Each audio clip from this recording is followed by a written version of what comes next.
And today I thought I would talk about the hidden power of words and explore some of the magic around that.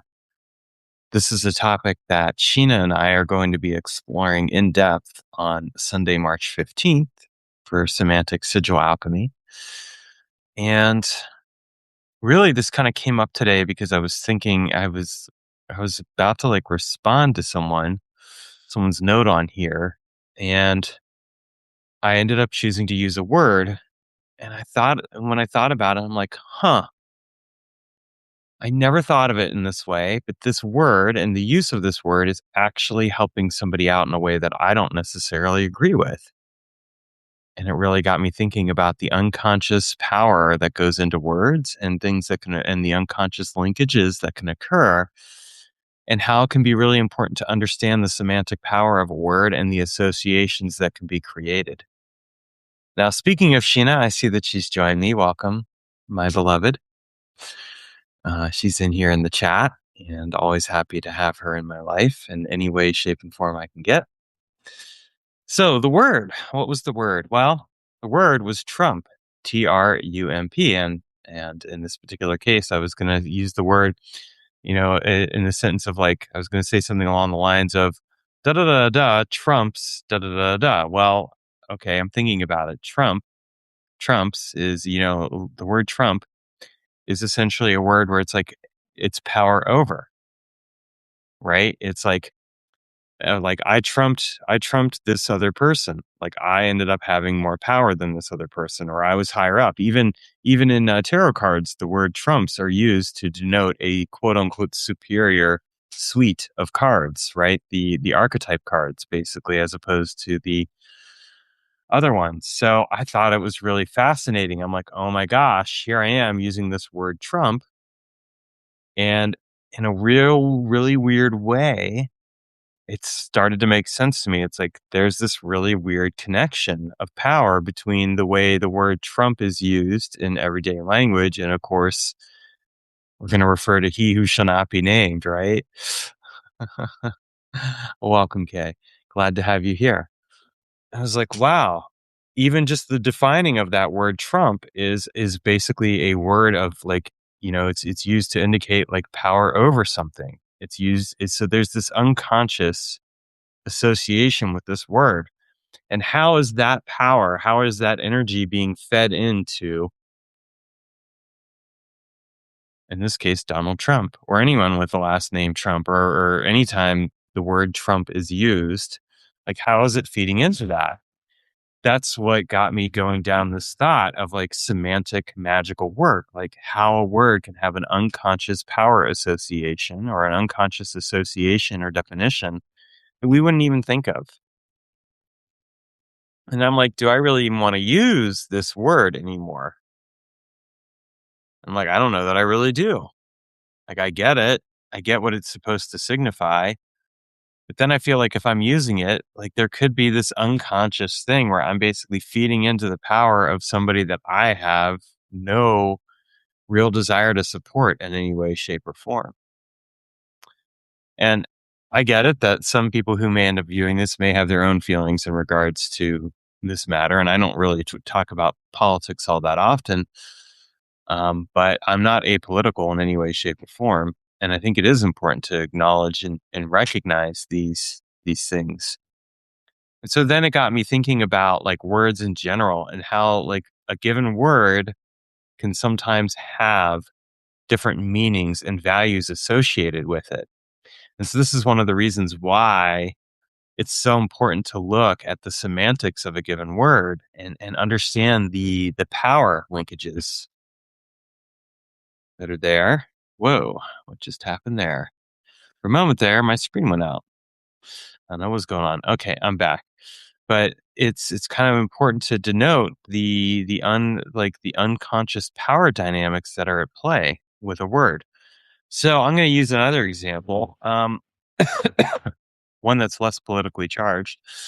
But the word prescriptive, for example, we think of prescriptions, right, from the perspective of pharmacy. We might think of a prescription is a script of medicine, right? But then, like, sometimes I've used the word prescriptive to denote like to signify like, okay, we're talking about a prescriptive approach to magic where someone's basically saying, this is the way that you do magic. You have to do it this very specific way. And I've always kind of shared that I find that very limiting. Instead, I prefer a descriptive approach to magic, which says, here's what you could do with magic, and here's some other ways that you could work with it. So I think this is like a really important thing to note, that a lot of times we have words in a given language that have multiple meanings or have multiple associations and create unconscious power dynamics. And that in and of itself can affect the way that we show up in the world. It can affect the kind of associations that we have. It can cause us to inadvertently empower someone or something, um, in a way that we don't necessarily want. Sheena said an interesting exploration would also be if you were playing any card games that involve trumps, if it could be used as a magical action act, either for or against. Yeah, that's a good example right there. Like where, how could we use something either for or against or in some other way to modify or transform or change? Like this is again another factor. Now, if you have any questions or comments, feel free to drop those in. They're not limited to Sheena. You are more than welcome to, if I'm sharing something here and you're kind of like, there's an interesting idea here. I want to ask Taylor a question or explore it further. You're more than welcome to do that. And so this is kind of like one of the topics that we're going to be exploring actually in our upcoming class on Sunday, Semantic Sigil Alchemy, where what we're doing is we're essentially exploring the hidden power of words. And then what we're doing is rewriting the inner sensors and the inner stories that we tell about those words. It's really important to do that because sometimes the words that we use, again, can be very limiting. A book that I'm reading right now, actually, it's called Choose Your Story, Change Your Life by Kendra Hall. And one of the things that she talks about is how people will sometimes, like, they'll be going through life and then they'll start telling themselves specific stories around like what they can or can't do. And those stories can end up limiting them sometimes. Well, it's kind of the same thing. Like the words that we use can become their own stories. We can have associations that, are in one form or another very powerful and very subtle and transform a specific narrative. And we can change those words, but we have to do it by drawing out and making explicit what is implicit. Now, one thing I'm going to do here, I'm going to go ahead and pop the link for the class here. And for those of you who watch this later on, you can check it out in the show notes. But what I really kind of want you to come away with here is think about a word in your life that you use that you might take for granted, or a few different words, and ask yourself, like, how am I using these words, or how am I using specific stories in my life as another example, where I'm creating specific associations and there's hidden energetics there that I'm not even aware of, that I'm not paying attention to, and yet nonetheless have a very subtle effect and power on me and the way that I show up in my life. Or they might even they might have a subtle effect or power in other ways. And like look at that and then ask yourself, is that really what I want? Because here's the thing, we get to choose the stories in our lives. We get to choose the words as well. And some people might say, okay, it seems like a little silly in a way, because it's like, okay, if we get to choose the words in our lives, is it is it silly then, like, that we stop using a word, or that we start using a different word? Or are we maybe getting into the territory where we're starting to be like, oh, we can only use this word because that's acceptable? And here's my thought on that. Like, use whatever words you want at the end of the day. Um, you know, and recognize at the same time that your words do have power. There are some words that I am not going to say as a white person, for example, because it would not be acceptable for me to say those words. And I think that there would be a lot of harmful power there in using those words. So I'm not going to use those words. And I think it's really important to acknowledge and recognize that. Some people will say, well, I should be able to use those words. It doesn't really matter. And it's like, well, it does matter. It matters to somebody, it matters to someone. These words have been called out in a very specific way for a very specific reason, and that matters. I think that one of the most important things that we can do is really look at the way we use language, how it creates these unconscious power structures and assumptions that we don't think about. And when we alchemize these unconscious power assumptions, we transform the way that we show up in the world. We transform the way that we think about things. We transform the way that our words are experienced in the world. And that is worth doing. I think that, when we take words for granted, we are, and we don't like fully look at the words that we're using, what we're really doing is we're doing ourselves and other people around us a disservice, because then it's a question too, is like, how are these words serving me? But also how are they maybe hindering me? Like case in point for me is like I found myself going back to the story example. I found myself like running with a couple stories this week where like stories that don't serve me. And then I found myself coming up with new stories. One of the new stories I came up with is I'm a sovereign man. Now, what does that mean? For me, that is about trusting myself 100%. It's like trust in your sovereignty, trust in your ability to be a man who can say what he's going to say and do what he's going to say, and that he's going to act from a place of integrity and trust with himself and as a result with other people. Like that's a significant magical action for me. It's also a form of sigil alchemy because what I'm doing is I'm essentially alchemizing my experience by choosing to take on a very specific role and claim it in my life in a meaningful and powerful way.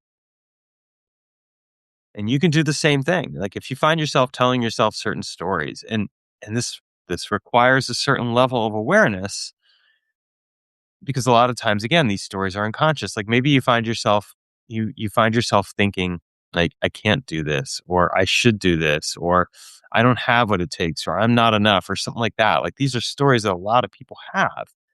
And let's be honest here, a lot of times we are very critical with ourselves. We are very harsh on ourselves because we've been taught to be that way.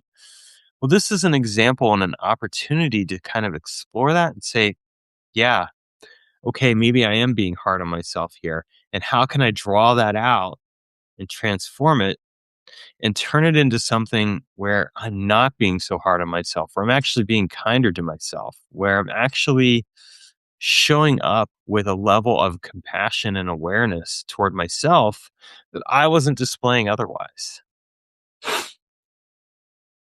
These are the kinds of things that I think about when I look at like the words that we use and the stories that we use, because it's really easy to shit on ourselves, right?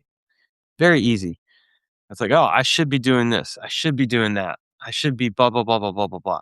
Well, those are judgments. Those are shames. Those are things. And they have power.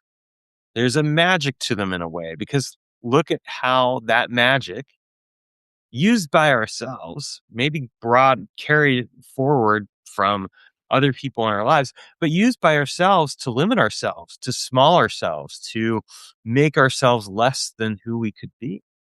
Like this is part of what we need to explore in our language and the magic of our words. So this is one of the reasons why I like to look at these things, because a lot of times what I see people who are disempowering themselves. And a lot of times they're doing it because they're essentially learning like, oh, I have to act a certain way.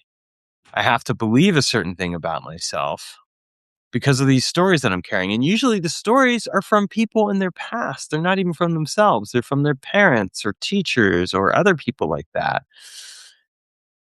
It's like, well, do I really want to carry these stories? For a long time, for example, I've had a story around myself that I realized that I've brought on like from my mom. and like part of it was like one of my stories was like, oh, like I don't know if I can fully trust my decisions because my mom would end up questioning my decisions a lot of the time. And I was like, I used to be so much more confident, but at a certain point, I started listening to that story in my head, those words. And so it was funny because it was like last week I was driving home from visiting Sheena, and I ended up having a conversation with my mom, and I mean I was kind about it, but I basically essentially said like, look, I need you to know that I trust myself and I've got myself and I can figure things out. And I need you to just like trust me to allow me to live my life fully without like trying to, in your own way, question everything that I'm doing. Because part of it was her questioning a decision that I had made around, finding some work. And I'm like, well, like, like this is something I need to do right now. And I'm glad that I said that to her because it's kind of like, well, like, hey, I can trust myself. And this is a story I'm continuing to work on changing. In fact, it's something I'm going to be working on changing in the class that we're going to be teaching. Because look, when we teach classes, we're also our own students sometimes. That's what I find anyway. I always learn something from teaching a class, and it gets really exciting. So those are kind of my thoughts today. And this was again prompted by like the use of a single word today. And I'm like, do I really want to be using this word? And I don't know. I may still end up using that particular word, but if I do use it, I'm going to be using it very consciously and with a lot more awareness. And one of the things that I really want to do with it is be like, yeah, I don't want to be feeding power into this individual who happens to have that same word as part of his name. Because for me, that's not exactly what I want to be feeding right now. And it just makes me think again, like how powerful a word can be and like the ways that we can end up giving away part of our own power or part of the linguistic power of words to something that we don't necessarily want to. And I mean, really, when you think about it, look at history with, people who are good at propaganda, who are good at marketing or copy or anything like that. One of the things they're really good at is is milking that hidden power of the word and using it for their own agenda. Well, the rest of us, we need to be aware of that too. We need to decide, do we want to participate in these agendas? Do we want to give our power away? So I hope this has given you some food for thought, and I welcome any comments. And thank you for watching. And you'll see some information in the show notes here if you didn't watch this live. Thank you and have a wonderful rest of your day.